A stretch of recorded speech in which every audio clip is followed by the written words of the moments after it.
सरसकट ओला दुष्काळ जाहीर करा महाराष्ट्रात आणि सरसकट कर्जमाफी करा. हे मी गेले 2-3 महिने सांगते.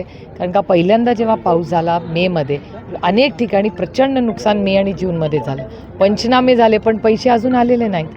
आता नवीन पंचनामे करायला सुरुवात केली. एवढं मोठं ओला दुष्काळ जाहीर करा. आणि जेव्हा पार्लमेंटला मी गेले होते तर पार्लमेंटमध्ये मी माननीय अमित शहाजींनाही भेटले आणि मी त्यांना विनंती केली आहे की आपण महाराष्ट्र सरकारला आदेश द्यावे की ओला दुष्काळ जाहीर करा आणि सरसकट कर्जमाफी महाराष्ट्राच्या शेतकऱ्यांची करा.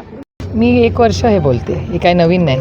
तुम्ही अनेक वेळा माझी बाईट घेतलेली आहे. महाराष्ट्राची आर्थिक परिस्थिती बद्दल मी गेले 1 वर्ष सातत्याने बोलत आले आणि महाराष्ट्र प्रचंड आर्थिक अडचणीत आहे हे वास्तव सगळ्यांनाच माहिती आहे. आणि हे म्हणजे मी स्वतः 2023-24पासूनच हे सातत्याने बोलते. पण 25 लाख लाडक्या बहिणींची नावं यांनी काढून टाकली आहेत.